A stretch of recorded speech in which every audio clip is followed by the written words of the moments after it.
انوار ختم نبوت ٹرسٹ پاکستان۔ اور افضل نبی مانتا ہے لیکن خاتم النبیین نہیں مانتا، تو گویا وہ ایمان نہیں لایا۔ یہاں مجھے ایک بات انشاءاللہ نفع دے گی۔ ایک بات، ایک قادیانی سے جب گفتگو ہوئی تو اس نے کہا ہم تو رسول اللہ کو خاتم النبیین مانتے ہیں۔ اچھا بھی خاتم النبیین کا معنی کیا ہے؟ اس نے کہا خاتم النبیین کا معنی ہے سب سے افضل نبی، سب سے افضل نبی۔ اب یہ دھوکہ ہے کہ بھئی خاتم النبیین کا معنی تو خود رسول اللہ صلی اللہ علیہ وسلم نے کیا ہے، اس کا معنی تو کوئی اور بدل نہیں سکتا۔ آپ نے فرمایا انا العاقب والعاقب الذی لیس بعدہ نبی، انا آخر الانبیاء، خاتم کی جگہ آخر کا لفظ استعمال کیا، وانتم آخر الامم، میں نبیوں میں آخری ہوں۔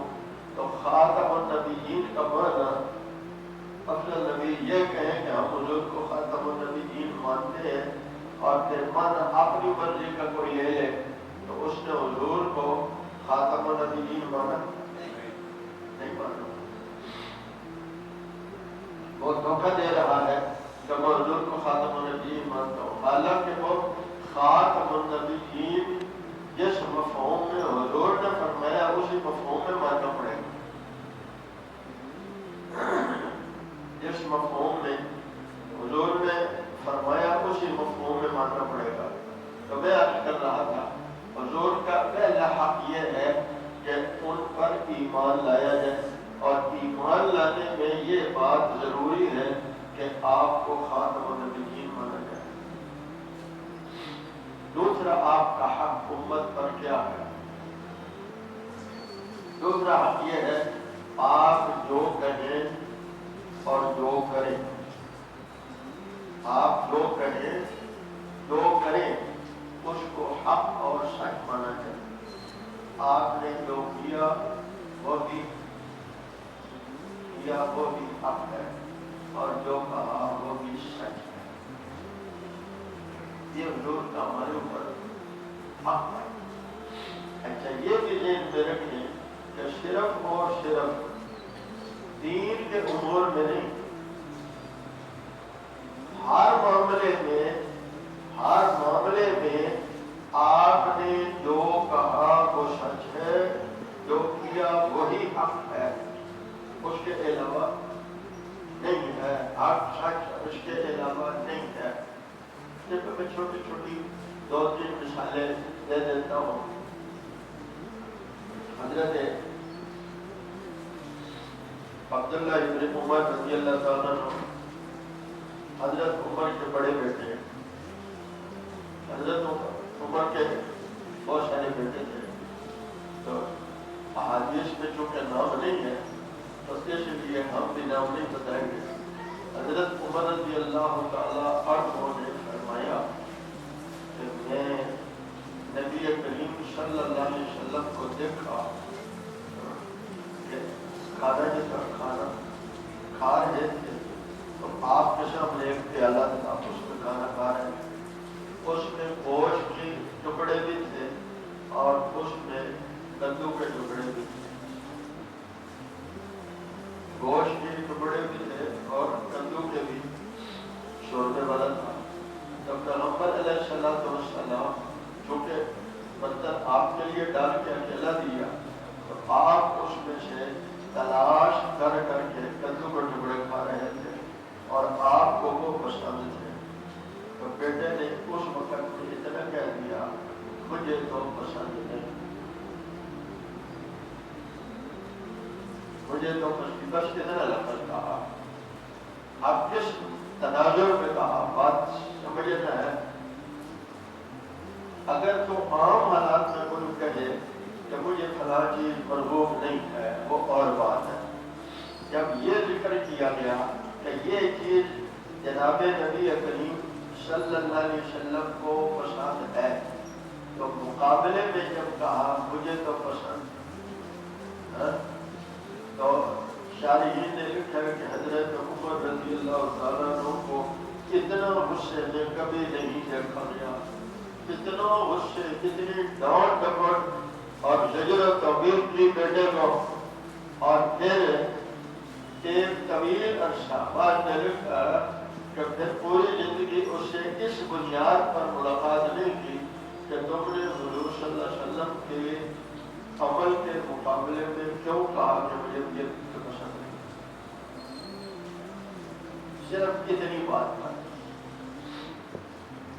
تو میں عرض کر رہا تھا پیغمبر علیہ السلام کی اطاعت صرف دین کے امور میں نہیں، کیونکہ آپ کی زندگی ساری کی ساری دین ہے، حتیٰ کہ آپ کا نکاح کرنا بھی دین ہے، آپ کا بندوں کے اور خصوصاً اہل بیت کے حقوق ادا کرنا بھی دین ہے، آپ کا نظام مملکت چلانا بھی دین ہے، آپ کی زندگی شرافتہ دین ہے.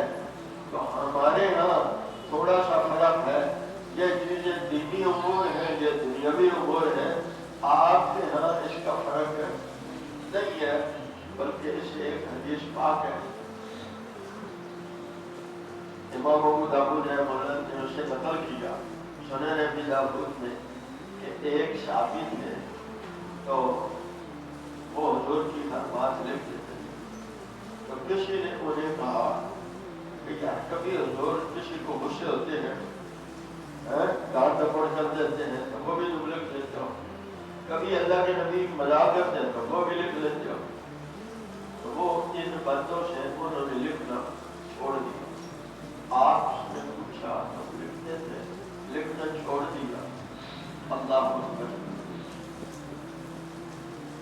انہوں نے کہا جی کبھی آپ غصے میں ہوتے ہیں تو میں وہ بھی لکھ بیٹھتا ہوں، اور کبھی آپ مزاح کرتے ہیں وہ بھی لکھ لیتا ہوں. تو آپ نے فرمایا والذی نفس بیدہ نفس محمد، اس اللہ کی قسم جس کے قبض قدرت میں محمد صلی اللہ علیہ وسلم کی جان ہے. پھر آپ نے اپنی زبان مبارک کو پکڑ کر اشارہ کر کے فرمایا یہ جو زبان ہے اس سے ہر حال میں حق اور سچ کے سوا کچھ نہیں، ہر حال میں حق کے سوا کچھ نہیں نکلتا. تو یہ بندے کا جب تک بندے کا یہ عقیدہ نہیں ہوگا کہ پیغمبر علیہ السلام کا عمل بھی حق ہے، حضور کی زبان سے نکلی ہوئی بات بھی سچ ہے، اس کے علاوہ کوئی حق سچ ہے. جب یہ یقین بنے گا تو پھر ہر بات کو مانے گا. تو میرے عرض کی دوسری چیز تھی، پہلی چیز آپ کی ہر بات پر ایمان لے آنا، اور دوسرا جو آپ نے کیا وہ کرنا. جو آپ نے کیا ظاہر میں اسی کو کرنا اور باطن میں اسی کو کامیابی کی یقین کے ساتھ کہ دنیا آخرت کی کامیابی اسی میں ہے. اس پر دو باتیں عرض کرتا ہوں.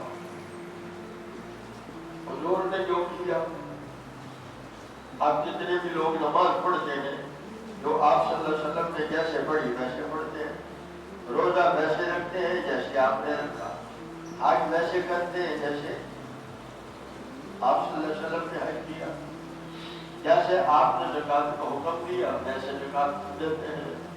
یعنی آپ صلی اللہ علیہ وسلم کے جتنے بھی اعمال اجتماعی ہیں امت میں اجتماعی اعمال اسی طرح چل رہے ہیں. اس سے کوئی ہٹ نہیں سکتا. امتحان کہاں آتا ہے؟ جب انفرادی عمل ہوتا ہے.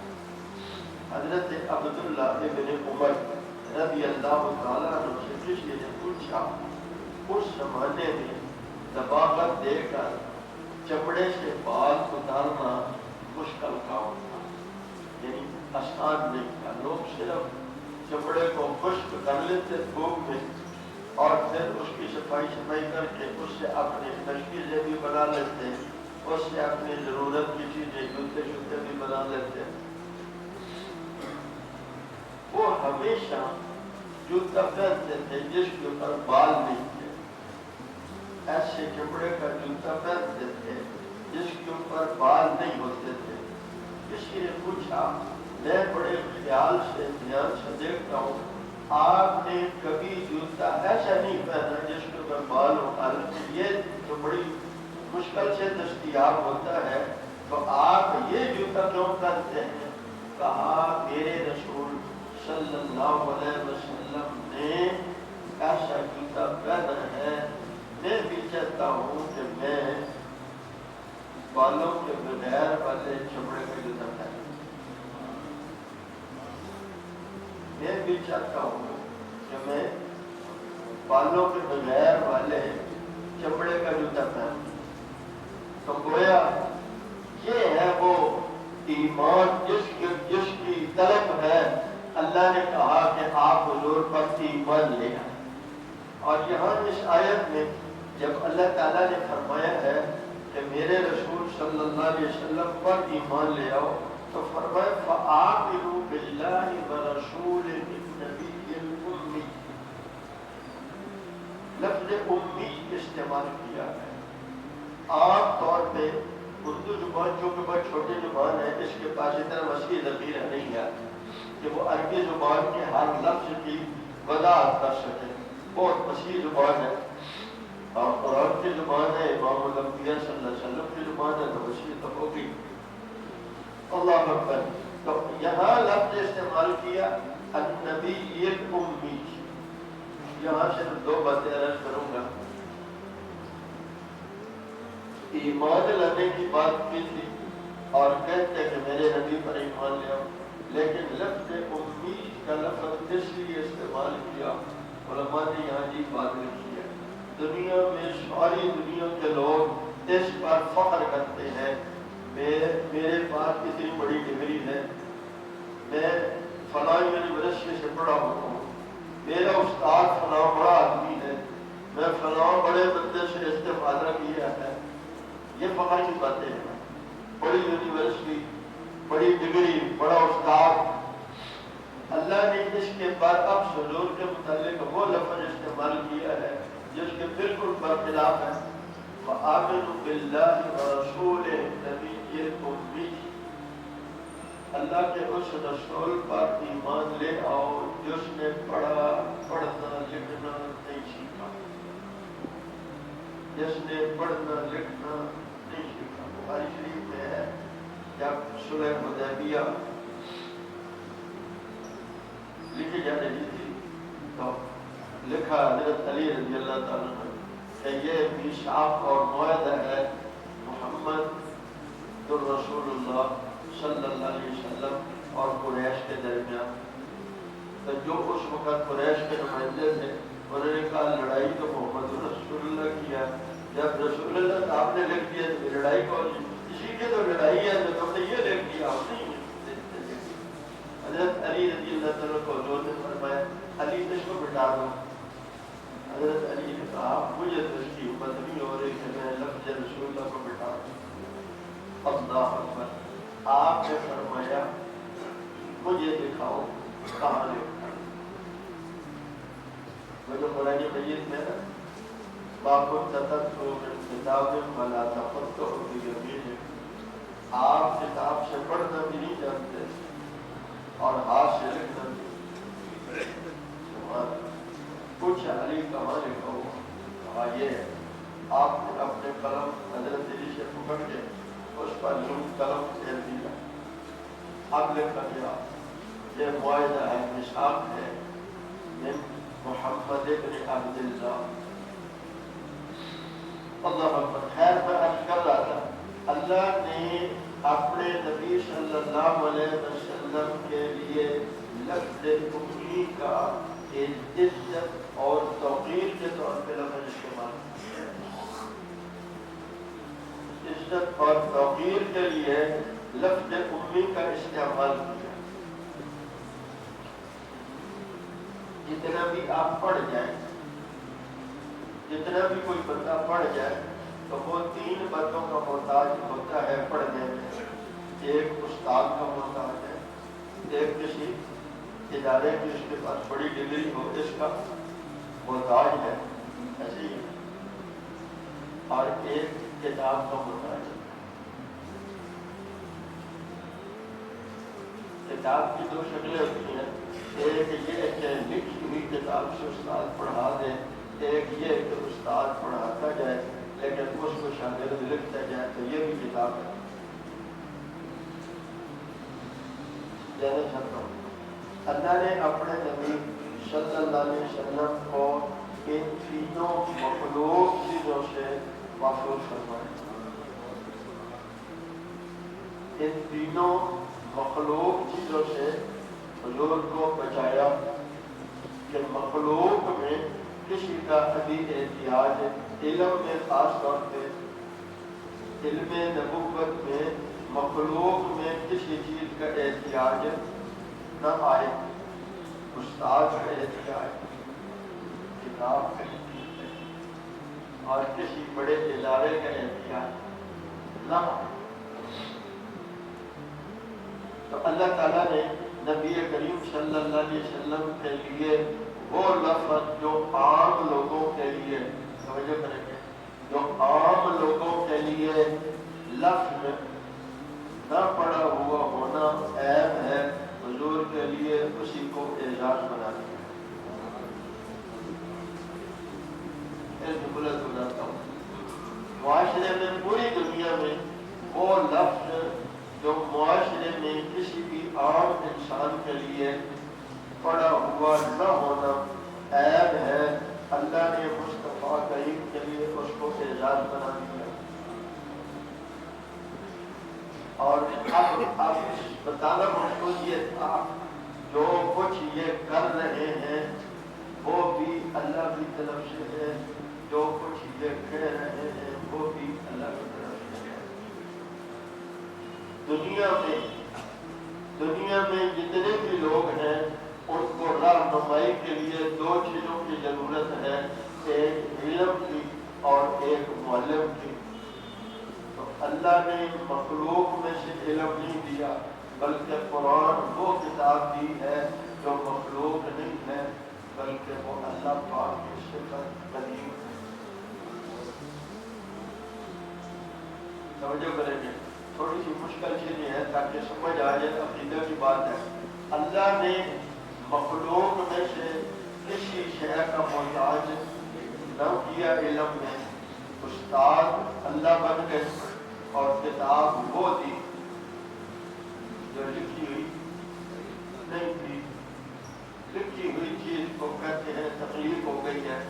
اللہ نے قرآن مجید جب نازل کیا تو لکھا ہوا نہیں، سیدھا آپ کے دل مبارک پر اتارا. نزلناہ علی قلبک، ہم نے قرآن کو آپ کے دل مبارک میں اتارا. تو جب کسی بندے نے کسی کتاب سے بھی نہ پڑھا ہو، کسی استاد سے بھی نہ پڑھا ہو اور کسی علمی ماحول میں بھی نہ رہا ہو، تو آپ سوچیں کہ اس کے اندر کوئی علم ہوگا. عام طور پہ اس کے اندر کوئی علم ہوگا. اچھا، اس کے اندر کوئی تربیت ہوگی؟ نہ علم ہوگا نہ تربیت ہوگی. تو میرے حبیب صلی اللہ علیہ وسلم نے فرمایا، صلی اللہ علیہ وآلہ وسلم، علمنی ربی فاحسن تعلیمی، ادبنی ربی فاحسن تعلیمی. میرے اللہ نے مجھے علم سکھایا اور سب سے اچھا علم سکھایا. سب سے علمنی ربی فاحسن، احسن سب سے اونچی ڈگری ہوتی ہے. احسن اس میں تفضیل ہے، سب سے اونچی ڈگری ہے. علم بھی احسن ہے اور ادب بھی احسن ہے.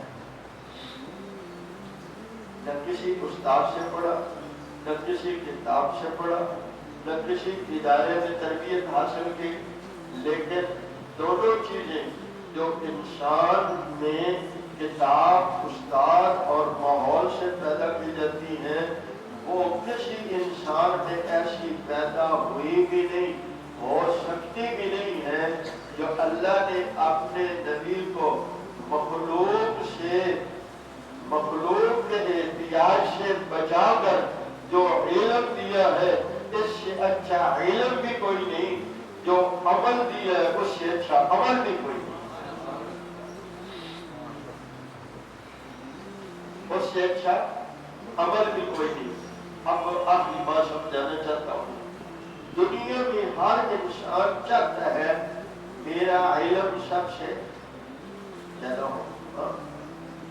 اب تو دولت بھی لگ گئی نا، کسی نے اپنے کو کیا پڑھا علم کی ہوتی کیا، سب سے زیادہ میرا علم ہو اور سب سے زیادہ میری لوگوں میں سنجیدگی کی تعریف ہو کہ یہ اس کا عمل، اس کی گفتگو بہت اچھی ہے۔ یہی ہے نا، جتنا پڑھتا ہے جتنا سیکھتا ہے تو اس کا مقصد کیا ہے؟ الفاظ کا چناؤ اچھا ہو، انداز گفتگو بھی اچھا ہو اور ملاقات کا انداز بھی اچھا ہو۔ یہ چیز ساری دنیا پیدا کر رہی ہے، ساری دنیا یہی پیدا کر رہی ہے، لیکن اب جو ہے دنیا میں یہود کے نقل کی وجہ سے دولت اور مال کی محبت بڑھ گئی ہے۔ اب یہ چیزیں نہیں ہیں، ایسا یہ چیزیں جب کہ معاشرے میں سب سے قیمتی چیز انسان کا علم اور اس کا اخلاق سمجھا جاتا ہے۔ اب عام طور پہ کیا کہا جاتا ہے؟ پیسہ ہے تو سب کچھ ہے، ایسا نہیں ہے، ایسا نہیں ہے۔ پیسے والا ایک نہ ایک دن ایمان اور عمل کے بغیر ہے تو خسارے میں پڑ جائے گا، لیکن ایمان اور علم ہے تو بے شک دنیا کے اعتبار سے کتنا ہی خسارہ ہو، ایک نہ ایک دن کامیاب ہو جائے گا۔ یہ سوچ یہود کی طرف سے ہے، کیوں؟ ان کی یہاں علم نام کی شے اور اخلاق نام کی شے، نہ تعلیم ہے نہ ادب ہے، نہ تعلیم ہے نہ ادب و تربیت ہے۔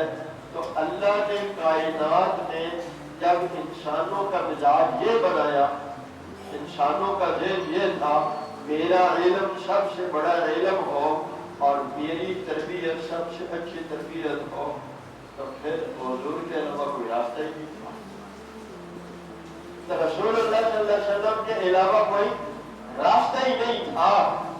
اسی لیے اگلے دن ایک بندہ یہ کہہ رہا تھا کہ دیکھیں مسلمانوں کی ساری چیزیں تو کافروں میں ہیں، ساری چیزیں تو کافروں میں ہیں، تو ہم کون سے اسلام قبول کریں؟ تو میں نے انہیں کہا کہ بڑی آسان سی بات ہے، ہم تھوڑی کہہ رہے ہیں، یہ صحابہ تھے جو کہتے تھے کونوا مثلنا، ہم جیسے مسلمان ہو جب صحابہ کہہ سکتے تھے ہم، تو نے کہا پھر میں نے کہا ہم یہ نہیں کہہ سکتے ہم جیسے مسلمان ہو جاؤ، اور یہ بھی نہیں کہیں گے صحابہ جیسے، آپ کہیں گے پھر صحابہ ڈوب گئے لاؤ، کیا کہہ رہے؟ میں نے کہا آپ کسی مسلمان کو دیکھ کر اسلام تلاش نہ کریں، آپ قرآن کو دیکھ کر اسلام تلاش کریں۔ تو اس پر بہت حیران ہوا کہ آج تک مجھے نہیں سمجھ آ رہی تھی، آج تک مجھے یہ سمجھ نہیں آ رہی تھی کہ کیسے اسلام کو پہچان لیں۔ میں نے کہا آج کے دور میں آپ کو تلاش کرنا پڑے گا، آج کے دور میں تلاش کرنا پڑے گا ماحول، صحابہ کے دور میں تلاش نہیں کرنا پڑے گا۔ اور کیا کمال بخاری شریف میں حدیث عرض کر کے حضور نبی کریم صلی اللہ علیہ وسلم نے فرمایا ایک زمانہ آئے گا تم پر جب تم کہیں جہاد کے لیے جاؤ گے تو لوگ پوچھیں گے تم میں کوئی محمد رسول اللہ صلی اللہ علیہ وسلم کا ساتھی ہے؟ تو پیش کرو گے۔ حضور کا کوئی شادی تمہارے پاس ہے تو تم پیش کرو گے. جب تم پیش کرو گے، جب تم اسے پیش کرو گے تو بغیر لڑائی کے اس کی زیارت کر کے، اس کی زیارت کر کے لوگ تمہاری اطاعت کر لیں گے، تمہیں فتح نصیب ہو جائے گی.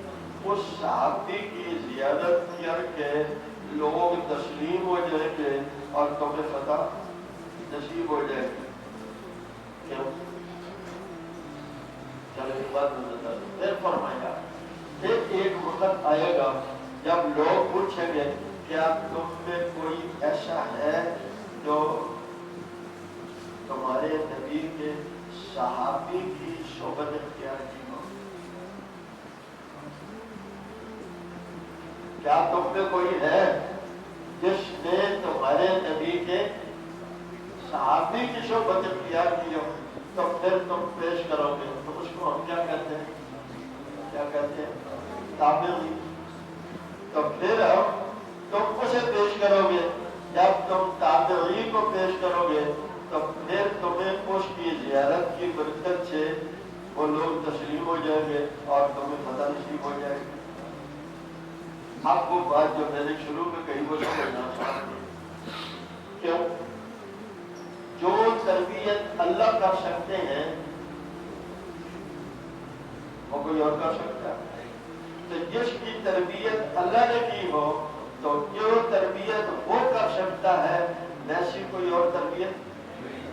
حضور کی تربیت اللہ نے کی اور حضور نے صحابہ کی تھی اور صحابہ نے تابعین کی تھی. تو اب وہ علم نہیں دیکھ رہے ہیں، اب جب دیکھ رہا ہے تو وہ تربیت دیکھ رہا ہے. آج ہم لوگوں کو اس لیے نہیں کہہ سکتے فلاں بندے کو دیکھ کے مسلمان ہو جاؤ. کیوں؟ کوئی بھی بندہ جب دیکھتا ہے وہ علم نہیں دیکھنا چاہتا، وہ تربیت دیکھنا چاہتا ہے. اور تربیت کو 1450 سال ہو گئے، پرانی ہو گئی. تربیت کو دیکھتے ہوئے 1450 سال ہو گئے، پرانی ہو گئی. لیکن قرآن تو پرانا نہیں ہوا. تب انہوں نے کہا، ہم نے کئی لوگوں سے کہا کہ ہم کس کو دیکھ کر مسلمان ہو جائیں، تو مجھے کسی نے جواب نہیں دیا.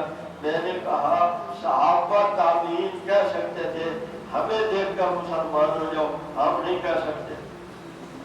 ہم کہیں گے تو ہم کہیں گے قرآن کو دیکھو، رسول اللہ کی زندگی کو دیکھو، انشاءاللہ تمہیں خود پتہ چل جائے گا اسلام ایک سچا مذہب ہے. خامیاں ہیں تو مسلمان میں ہیں، اسلام میں مبین. اسلام کیا ہے؟ رسول اللہ کے افعال اور حضور صلی اللہ علیہ وسلم کے اقوال کا نام اسلام ہے. ایک چھوٹی سی بات یاد آ گئی. ایک بچی مسلمان ہوئی تو ہم اس کے بیادات کے لیے وہاں گئے. تو وہ اتفاق سے وقفت تھا ججوں کا.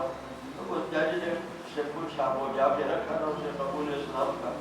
تو اس نے کہا یار اس کو کیا انتظار کرا. وہ 3 جج ایک کمرے. میں نے کہا ہم تو کچھ نہیں کہتے بھائی. اس نے کہا میں تو سنتا تھا ہماری بڑے بدتمیز ہوتے ہیں. میں نے کہا یہ تمہارا جھوٹ ہے. اللہ رسول اللہ کے وارث اگر علم کے وارث ہم ہیں تو حضور کے عمل کے وارث بھی ہم ہی ہیں. اس نے کہا میں بہت سنتا تھا لیکن پہلے آپ کو پتہ نہیں ہے کہ میں نے آپ سے ایک بار گفتگو کی ہے فون پر، تو میں نے بتایا نہیں تھا. آج آپ کو خود پتہ چل گیا میں کون ہوں. تو لیکن آج آپ کے بندوں سے جب میں ملا ہوں تو آج مجھے سمجھ آئی ہے کہ یہ تو بڑے بااخلاق ہوتے ہیں. میں نے کہا ان کا نبی اخلاق والا ہوگا، امتی بھی زور سے بولے اور زور سے بولے اخلاق نہیں ہے. ہم حضور کے اخلاق کو بنائیں گے اور انشاءاللہ زور سے اور زور سے کہو. ہم سے ایک قادیانی سے ایک نشست ہوئی گھنٹہ سوا گھنٹہ. وہ ہماری دلائل تو اپنی جگہ پر تھے. باہر جا کر اس نے کہا میں پہلی دفعہ کسی بندے کے اخلاق سے متاثر ہوا ہوں. پھر وہ 5 مہینے کے بعد مسلمان ہو گئے. میرے پیاروں حضور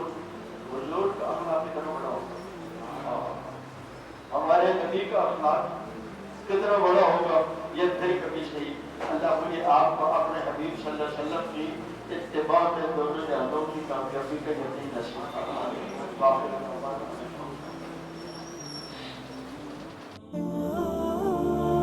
انوار ختم نبوت ٹرسٹ پاکستان.